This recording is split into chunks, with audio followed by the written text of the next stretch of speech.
First up today on Ag Etc., Dr. Chris Blevins with the Veterinary Health Center at KSU talks about what to do when your horse is choking. Next up, Kyle Bauer is at the Kansas Air National Guard 190th Air Refueling Wing talking with Col Chuck Remboldt. Then Doug Stevenson talks about cattle he raises in Montana. And we'll end with a look into cattle genomics.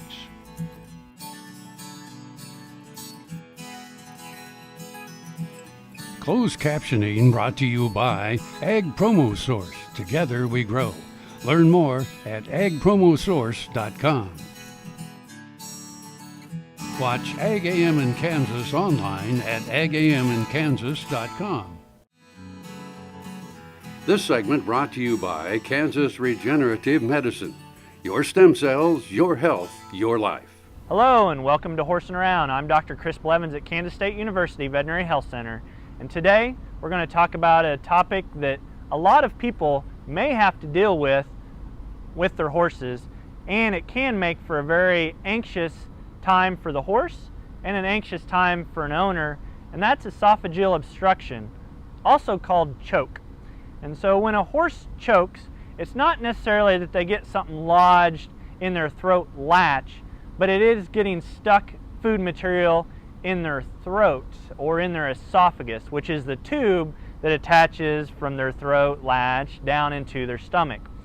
And how that happens with horses could be a multiple of different reasons, but what I think we need to start with as far as talking about is what would your horse do or show if you were worried about the horse choking? And that's having fluid or food material come out the nose and even the mouth of the horse. They can also be very anxious, pacing around. Some of them may even act like they're colicking and roll. And so I think some of those things you need to be cautious of and be able to understand if you notice these things, then you need to call your veterinarian. Choke is not necessarily a drastic emergency, so we have to fix it right then, but it is an urgency. So what can an owner do before the veterinarian gets there? One, you have to remember that the horse is obstructed. It can't get anything into its stomach. So you need to take away all its food and all its water and put it in a quiet place. So we want to make sure that the head is down and keep the horse as relaxed as possible until the veterinarian gets there to try to prevent them from aspirating or getting food and bacteria into the lungs from the trachea. And so that is a complication that sure can arise with any time a horse chokes. And that wouldn't necessarily cause any issues right then, but sure could later. Now, having your veterinarian out there is usually what's needed to have that recovered. Some horses will recover on their own if they relax and calm down and they can swallow it on down, but otherwise the veterinarian need to get a hold of them. They need to come out and they can pass a tube to relieve that obstruction. Other aspects is putting them usually on antibiotics and making sure that they have proper pain control during the healing process. Cause could be due to teeth, could be due to a stricture, or could be that the horse was actually bolting their food. So your veterinarian can sure help you in trying to prevent those later on and keeping pelleted feed moist down, especially those horses that really want to bolt at their feed can kind of prevent an obstruction called choke. If you have any questions, get a hold of your veterinarian or get us a call here at Kansas State Veterinary Health Center. I'm Dr. Chris Blevins for Horsing Around, and we'll see you around. Soil is the life of a farm, and for 25 years, SureCrop Liquid Crop Nutrition has helped growers produce abundant quality crops while preserving and improving the soils they steward. SureCrop offers complete soil and plant analysis with cropping recommendations, delivery direct to your on-farm storage, and quality crop nutrition custom blended for your field. Choose SureCrop for the assurance of excellence for your soil. Call today or visit their website for more information. This is Eric Stonestreet, and as many of you know, I love my home state of Kansas. In March, Kansas ranchers lost homes, equipment, and thousands of cattle from the largest wildfires in the state's history. Imagine losing all you have in a fire. Not just your house, but your livelihood. Ranchers are beginning to rebuild, but it will take years, and tens of millions of dollars to build back herds, fences, and other infrastructure. Today, I'm asking you to help. Donate what you can and show your support to the ranchers of Kansas. Simply go to kansasfires.com. Your donation is tax deductible and will go to those who need it the most.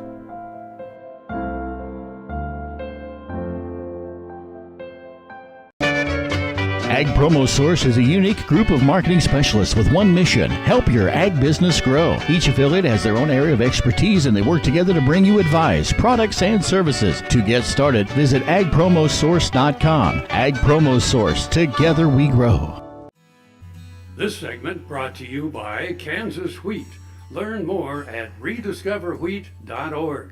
Hi, this is Kyle Bauer. I had the opportunity today to fly with the Kansas Air National Guard on a mission of refueling B-2 bombers over Kansas. I have with me Col Chuck Remboldt. Colonel, tell me about the history of this wing here at Forbes Field. Okay, y'all. Hey, it's great to have you on that flight. It was a beautiful day for that. The 190th Air Refueling Wing has had tankers here since about 1977, and the wing actually has its roots that go all the way back to the Wichita area. And we flew a reconnaissance bomber type airplane. I say we, it wasn't me. I'm not quite that old, but they've been up in the Topeka area since the early 70s. And in the 77, we went to the KC-135. Various times we've had different models of aircraft. The basic airframes have remained the same, but they've re-injured them and they've put new avionics on them. The mission's been pretty much the same the whole time, which is air refueling. We have been involved, I think, in about every major federal mission or mission that involved our wartime commitment, which is our federal type mission. And that federal type mission, really allows all of our folks, in this wing, which is about 1,200 people, to be employed here to meet those needs of our government and the Air Force. And we blend right in with the active duty when we do that.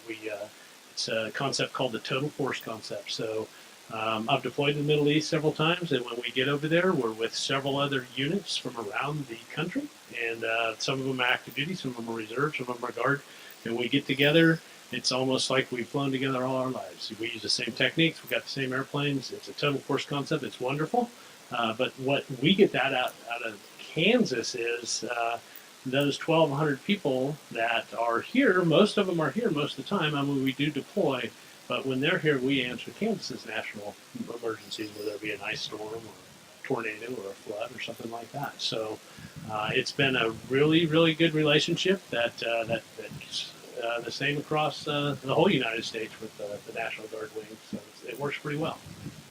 The Kansas Air National Guard is a major employer in this area. Yes, they are. And in the Wichita area, there's another, I don't know the number exact, but it's a little bigger wing than we have. And they don't have aircraft in the Kansas National Guard of Wichita, but they do a mission, an intelligence mission, which is, again, very important. Cyber and the computer realm has been obviously hugely expanding, and they're right there at the leading edge of that. And they're doing work with the aerial surveillance drones. Everything's connected now around the world, which is really interesting.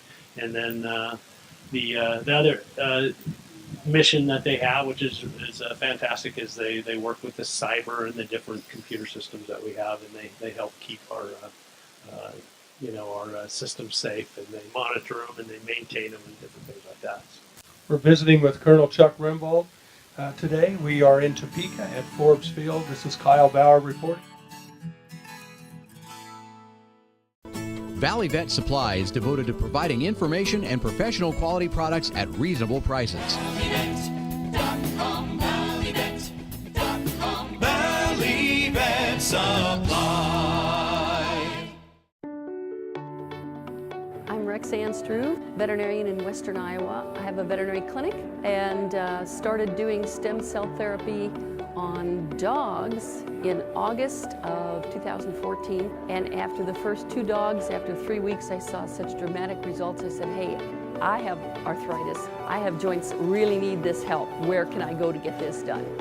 I had stem cell therapy done in November of 2014 on my finger joints, my hip, and the ball of my left foot, all of which I'd had real severe problems with. Saw a pretty dramatic improvement in a short amount of time. I would certainly recommend that somebody don't wait until I'm in the position that I was in with the damage already done to my joints. I encourage veterinarians to use it for their animals, and I encourage anybody who sees this video, if you have need, get in contact with these people, because this is a phenomenal place to have this done. This segment brought to you by Sure Crop, liquid crop nutrition delivered right to your farm.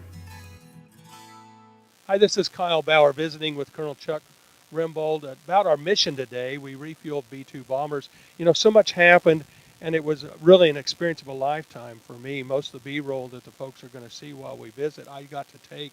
But just tell me about how the whole mission came down today.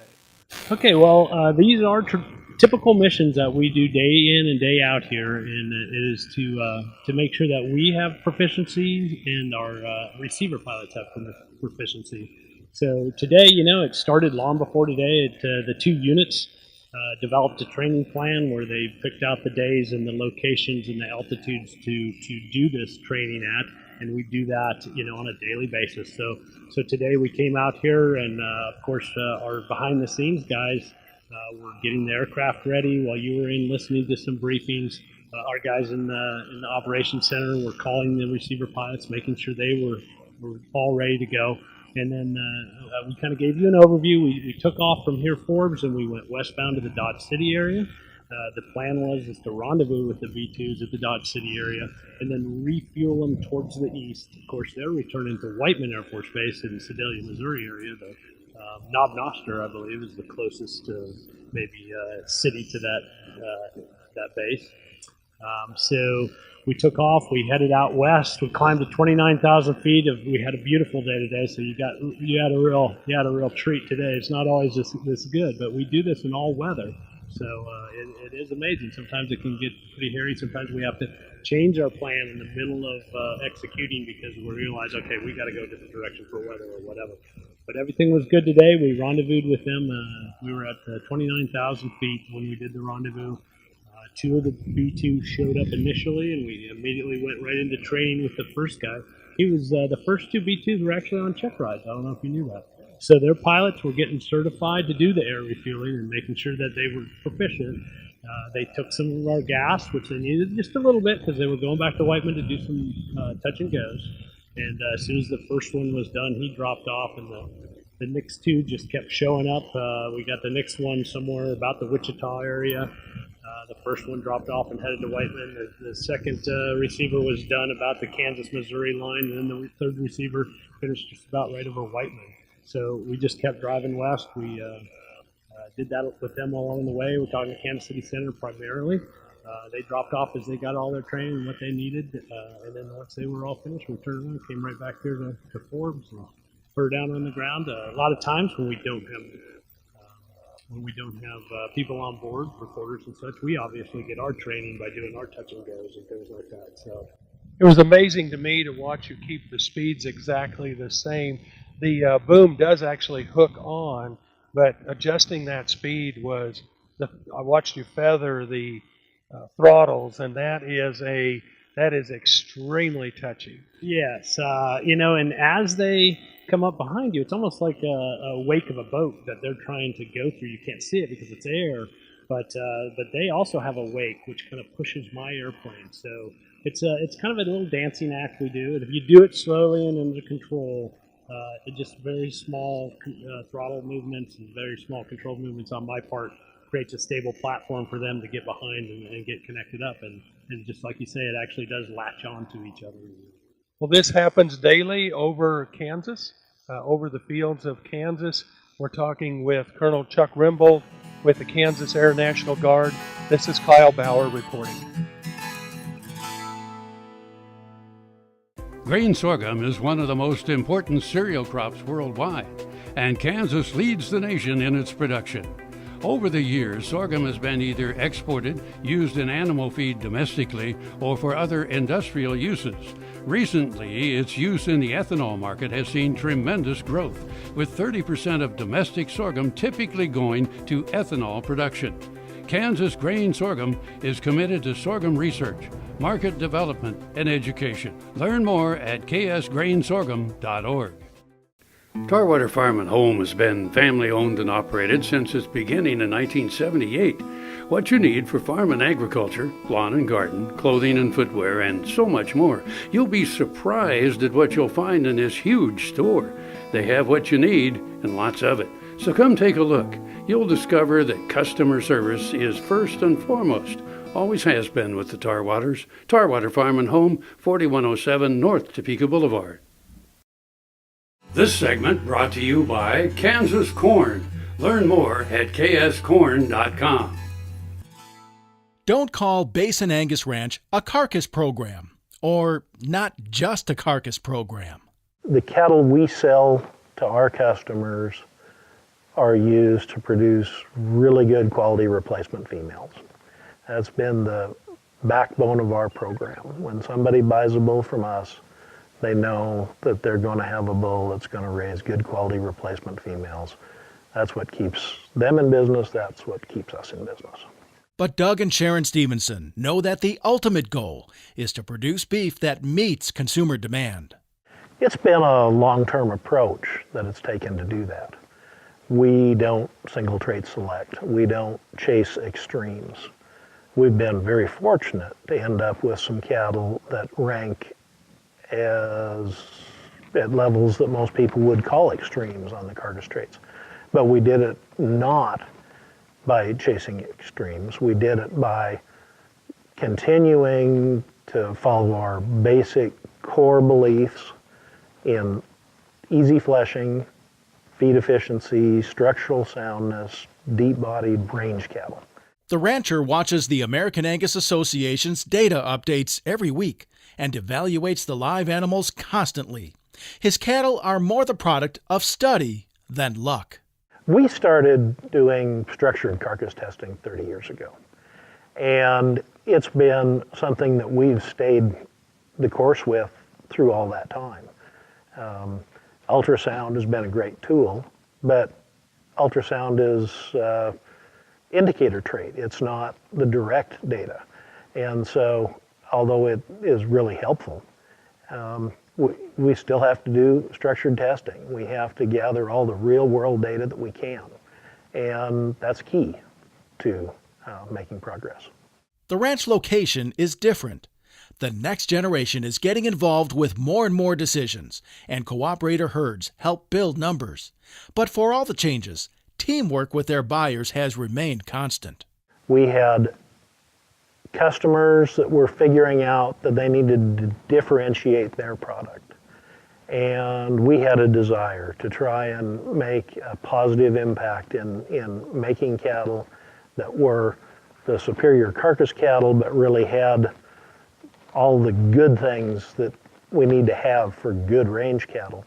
And it just went hand in hand. And those customers that wanted to make changes in that manner, we work well together. We've ended up developing really strong relationships with those herds.